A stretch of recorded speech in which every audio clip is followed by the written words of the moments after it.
This is the Impressions Exchange Podcast.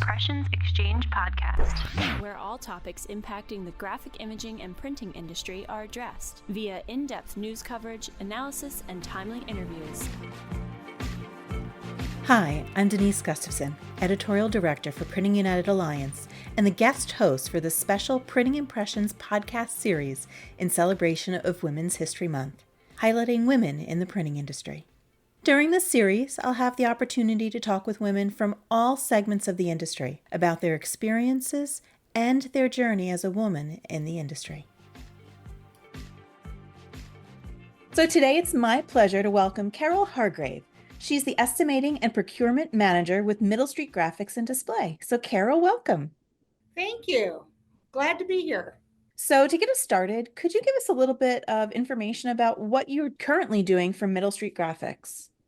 I am handling the estimating and procurement for Middle Street Graphics, which is a graphics and display division of G&J Pepsi.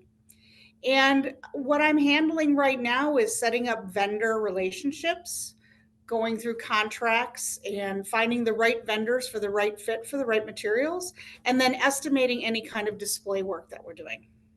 Very interesting. That probably keeps you a little bit busy. Just a little. Just a little. So now the question is, how did you get started in this crazy printing industry? Oh, geez.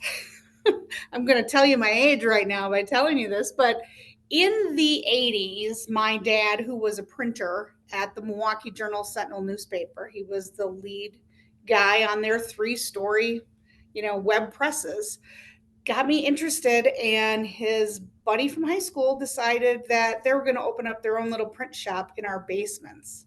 Really? Yes. So at the age of 12, I was running a 2-color multi-lith press in the basement of our house.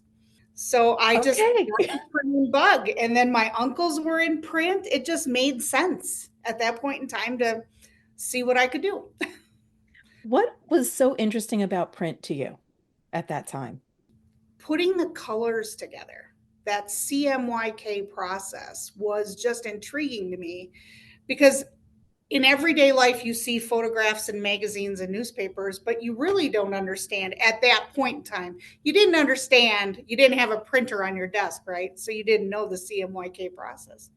So it just was intriguing to me that you could take something in different colors and make it to be any color of the rainbow. It was really cool. It is really cool. It's still really cool, honestly.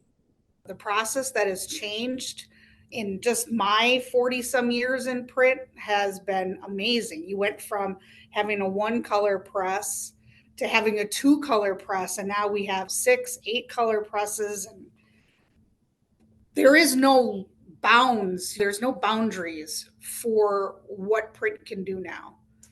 It's gotten digital, but it's still the same. It is. It definitely is.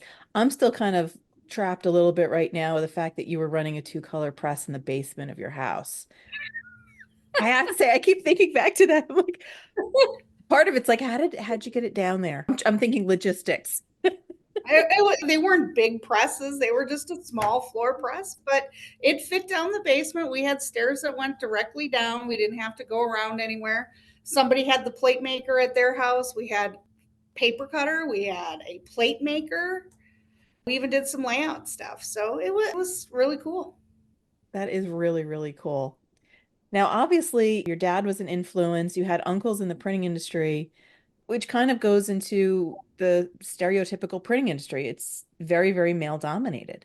Yes. So were there challenges that you face now that you're entering the printing industry as a woman?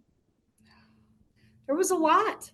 My dad told me I couldn't work at the Journal. When I got out of high school, I said, I want to be working at the Journal alongside my dad. He said, absolutely not. Well, why? Yeah, why? They did not have women's locker rooms. They didn't have women's showers. It was all men. So if you worked on the printing press and you got ink all over you, right, you were going to take a shower before you went home. These guys were in a shower room just like you were in high school in gym class. Mm-hmm. He was like, no, you're not. So I found a professor in college that found me a pre-press job where we used to burn plates for 3 hours a color.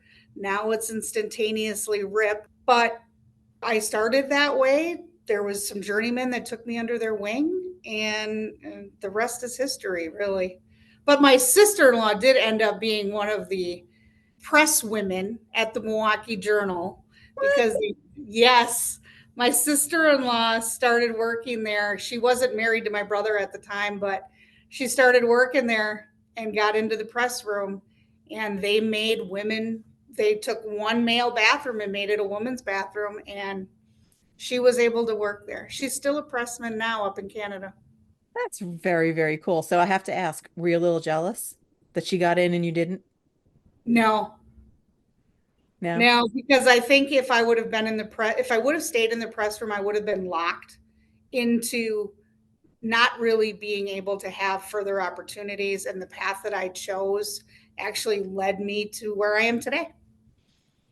So, talking a little bit about that path that you chose, what role did education, either formal or informal, play in your career as you were progressing? In my high school, which was in Cudahy, Wisconsin, and we're right by the lake, Hmm. we had shop classes. You had metals, you had woodworking, you had drafting, and we had graphic arts. And I chose the graphic arts, being one of the only women in the graphic arts industry at that time. My teacher and mentor, his name is Wayne Meyer, we still connect to this day That's about, awesome. yeah, about the advancements in printing and stuff like this. And a woman walking into that shop class, the women took home ec in the 80s. The women didn't take printing or metals or shop, but he did see that I had that thirst for ink, and he just kind of pushed, and then it went from there. I've had great people that I've worked alongside of that were willing to teach me what I didn't know. And I am one to always say, well, if you're willing to teach me, I'm willing to learn. Education becomes formal and informal, right? So I did go to college. Because of my graphic arts classes in high school, I was able to have a lot of my credits transferred to the 2 year tech program for a printing and publishing degree. So I really only had to take a couple college classes and my degree was complete. So I finished my 2 year degree in less than 6 months. Wow. So, yeah, it worked out wonderful in that aspect because the pre press shop that I worked in was union at the time. And that union shop was a contributor to our union school, which was the Milwaukee Graphic Arts Institute. And that was supported by all of the union shops in the area. And back in the 80s, unions were popular, and Milwaukee was a hub for printing. So we were able to go to school for like $25 a class. Where if you were a non union print employee and your company didn't support the school, you'd have to pay $400, $500, $600 for a 6 or 8 week class. So I was able to learn more about printing and how a print shop really runs in the real world because your instructors were people that were in the industry itself. And then Lauren Baker, who was the director of that school, actually saw what I could do and asked me to come back as a teacher. So I was able to teach high school students who were looking for a printing background and some formal education, and they wanted to learn from people who were actually in the industry. So it did work out really well. Education, regardless of how it comes, experience, I will never say no to experience. That's an awesome path to go because a lot of, I know, especially nowadays, those graphic arts programs are few and far between when you're looking at the high school level, even into some of the junior colleges or the college level. It's not really offered anymore. No, it's not. It's a lost art form. It It really really. is. Mm-hmm. I'm glad that you were able to take advantage of it, but then I'm also sad in the case that so many people nowadays are very similar. They have that drive to learn a trade or to learn or to find out more about the industry, but they don't have those opportunities. Yeah, the high school that I went to has actually had me back to speak as a mentor to my alma mater, to the students that are in their graphic arts program. So their graphic arts program now is not really like running a printing press, right? It's not those hands-on doing color separations and all that, but it is digital. It is desktop publishing. It's learning how to manipulate art in Illustrator and Photoshop. I've had the pleasure of being called back multiple times to speak to students. And I'm seeing more and more girls be in it because it's more of an arts program now than it was a shop class. But they are learning the process. And some of the old books and materials that were there when I was in high school are still there. But they're in the archives. Yeah, I would imagine so, unfortunately. Yeah, so I had a couple of students ask me if they could do some internships or whatever. So when I was employed in a company in Wisconsin, we had a couple interns go in for the summer and just kind of learn a little bit more about printing. They just Mhm. shadowed people and worked in the assembly area and worked on the press and shuffled papers and stuff. So it was a good program. I think it still is a good program, and it there should be more of them out there. I agree. But now we just have to convince the various junior colleges and high schools that we need to have more of these programs. Yes, we do. So you already mentioned that you had the opportunity in a way to mentor or have some interns in when you were working at a company in Wisconsin. Is that something that you've continued throughout your career to be able to mentor other younger people or even some older people as they're making their own way through the industry? I yes, one of my companies that I worked for in the past, actually a couple of them, I've taken women, mostly women, from the plant that have been working on an assembly line or whatever, and I get to talk to them and find out that they don't want to be in the plant. They have an education and they have other interests. One lady I was able to mentor and get her into purchasing. She ended up being my administrative assistant for 5 years and then ended up working at one of our vendors after that in print. So that was a great thing. And then I found another woman in the plant who had an arts degree but was interested in what we did to get it to the plant. So I brought her in and trained her as an estimator, and she helped actually install and get up and running an ERP with me. So she was very, very knowledgeable. But most people, it doesn't have to be a man, doesn't have to be a woman, they get stuck in a spot and they're never talked to or interviewed to find out if that's really what they want. That question, what do you see yourself doing in 5 years? Hmm. I think that's an awesome question to ask, and not just during an interview. If you're in the plant and you're talking to somebody on the line and you're talking to an operator and like, do you still want to be doing this in 5 years? Well, no, I'd really like to be a 9 to 5 job, managing, doing whatever. Well, they might make a good production manager, they might make a good procurement person, maybe good in shipping and receiving. You never know until you ask the question. If you don't Yeah, have the conversation, you don't know. exactly. So conversations, communication, that's all key. Because honestly, I don't think anybody is going to literally walk up to their boss or their boss's boss and say, "Hey, I want your job in 5 years," or "I want to be doing this, that, or the other thing in 5 years." I don't think anybody is really that confident or comfortable having that conversation. It really kind of needs to come the other way. Yes, it needs to come from the top down.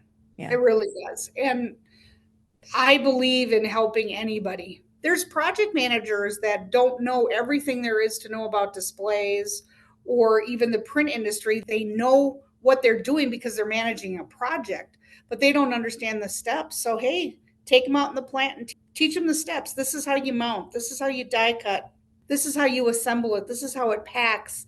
It doesn't just come naturally to anyone. You have to learn it. Hmm. And if they're willing to learn, I'm willing to teach. That's a great attitude to have too.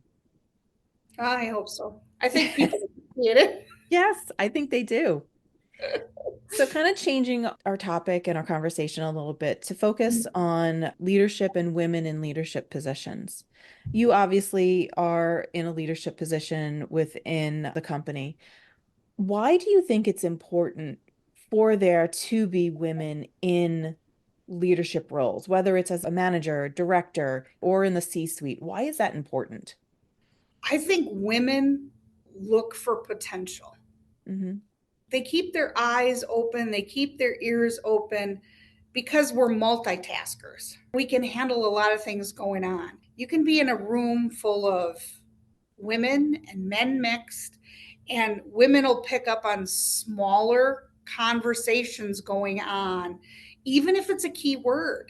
And I think that women empower women. They should. And I have this great group of core women that I've been friends with for years, and we empower each other. If you're having a bad day, you reach out to everybody and we respond. If you're having a great day, we respond too. I think women are more open and approachable to having those conversations. I can walk up to a guy and have a conversation like I was in the shop, and I can have a conversation professionally with someone in the front office. It's how people react to you and being approached. And I think being at ease is better for a woman in a leadership role than it is a man. I, Hmm. I just feel that that's how it is. And I think with women, there's also certain characteristics that help when women are in those leadership roles. Yeah, I have found that women that are leaders like myself who give the time and effort, even if it's to listen for a few minutes to, hey, they're having a bad day or their kid is sick or whatever, right? You're human. You give it that human touch. And I think that people find you more approachable when they know that you're human too. Hmm. It's a conversation just like we're having right now. It's the ease of it. And I think that that means the world to a lot of people. No, I agree.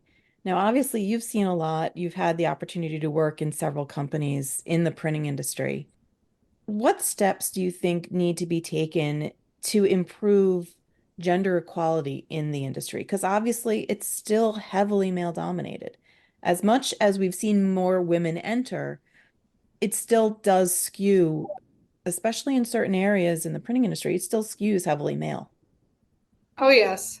I sit at leadership tables and we still are a minority, right? Hmm. I don't want to say that there are men out there that welcome a woman at the table.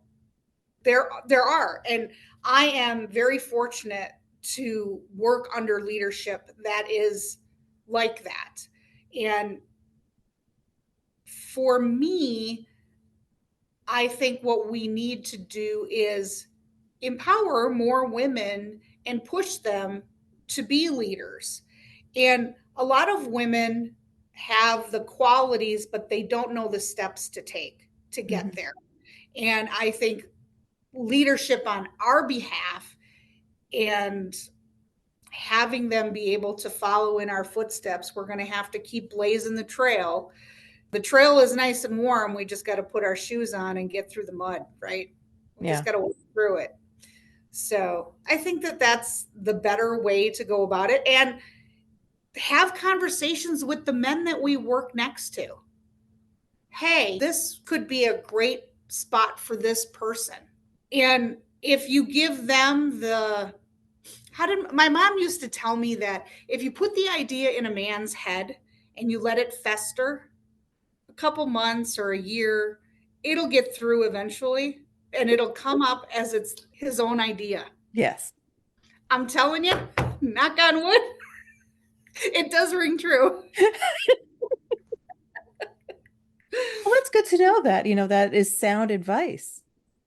It is. It's, my mom used to call it an old wives' tale, but I do not believe that that's one of those. This is one of those that actually rings true. Hmm. It's taken a while. It's like the dinosaur age. the man going out and clubbing whoever he needed, whatever he needed to feed the family. Yep. She probably told him, go out there and get him. Very good possibility. Right.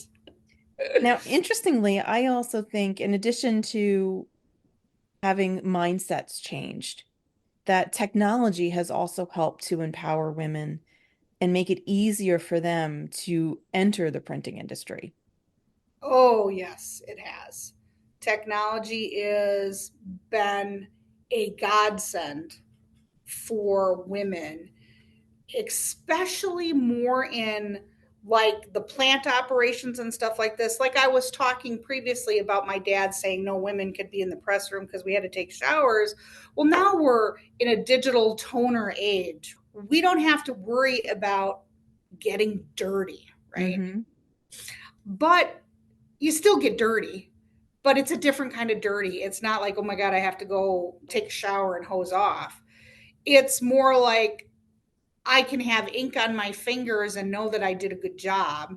Mm-hmm. My dad used to have ink on his fingers. You could tell when he was on vacation because the ink in his fingerprints would actually wear off and he'd actually have fingerprints again. So that was one of those things that I always watched with my dad is you could tell how busy he was because he could never get the ink off of his fingers. Yeah. But technology being able to be in a computer, having things a little bit more automated, men and women have to put their hair back, can't wear baggy clothes, can't have necklaces. That type of thing has always been there, whether we're talking 1960 or we're talking 2024. But I think that being able to be technology savvy, to know that, and women have that tendency to be organized multitaskers, and they make phenomenal project managers Mm-hmm. because they can pick up where they left off an hour ago and learn how to juggle a little bit better. They're also good at purchasing. They like to shop. I haven't met a woman who really doesn't. So yes.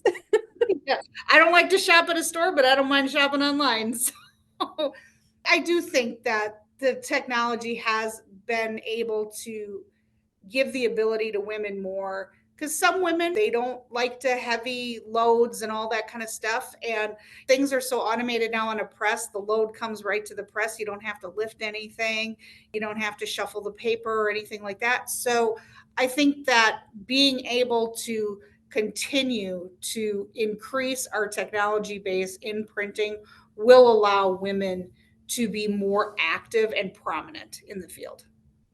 And I think also having a much more digital focused shop and a cleaner, a quote unquote cleaner shop as well, I think will attract more people just in general. Because unfortunately, I think the printing industry has the perception of being a dirty industry. Like you said, you might have to go hose off before, but now some of the shops that I know I've toured, they have to be kept clean because they might be dealing with food products or other things. There's a certain standard that now has to be met. So it's not like there's ink cans lying all over the place. It's such a different environment, but I don't think that translates well outside of the industry itself.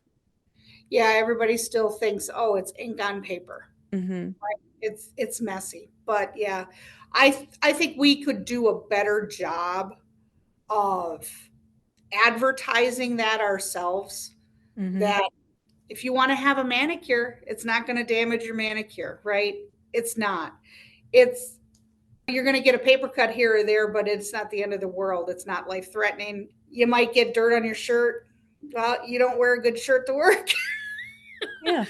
But I do believe that we could do a better job of advertising the changes in the print industry, that there's hardly any more chemicals. We used to have 600-page MSDS book because of all the chemicals in our plate shop and stuff, and now your MSDS sheet might be 30 pages at the most. There is some radical changes, yes. We just need to figure out how to communicate them better. Maybe you and I can get on that later. All right. Well, we'll solve that problem Sure. next. So that'll be our next problem we solve. There you go. So for you, you've had such a varied career in the printing industry. So where do you see yourself in 5 years? I'm going to turn that question on to you. Oh, geez. Where do I see myself in 5 years? I see myself here at Middle Street Graphics. I really do. I think that the leadership here is second to none. Their future goals and their equipment, all of that rolled into the team that's here right now that we're building with, I think the sky's the limit. We've already went into a second building. We've already grown double the size in 5 years. I think in 5 years we could be a very big competitor in the display industry. And this is exactly where I want to be and exactly working for the people I want to. Dean DeMarco is a phenomenal leader, and I had the pleasure of working with him at a different company, and I followed him here when he asked. In conclusion, this is probably my favorite question that I ask Oh, is, don't worry, it's not horrible. Knowing what you know now, based on your experience from that two-color press in the basement to all the way up to what you're doing today, what advice would you give to yourself if you were just getting started in the industry? keep going. Keep going. Printing has always been impactful, whether it's been in my life or you look around and printing is everywhere. From the carton that you get your milk in to postcard in the mail, whatever it happens to be. But if you like a challenge, if you don't mind change, then be impactful. And I think that over the 40 plus years that I've been in the industry, I think I have made an impact. I've made a statement. And I think that there is more room for a lot more women behind me. And I would be happy to stand right next to them and give them the go. Just like if it wasn't for the people that pushed me, I don't know if I would have chosen this career path, but I am sure glad I have because it has not changed. In 43 years, I've always been in print. So you It's, definitely recommend it. yeah, I do. I fully recommend it. It's a five-star career. 5-star review for There printing. you go.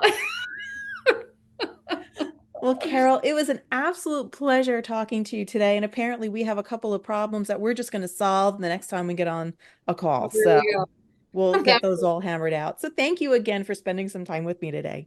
Well, thank you very much too. I really appreciated talking to you. And women in print is the where to go. That's the future. It is definitely.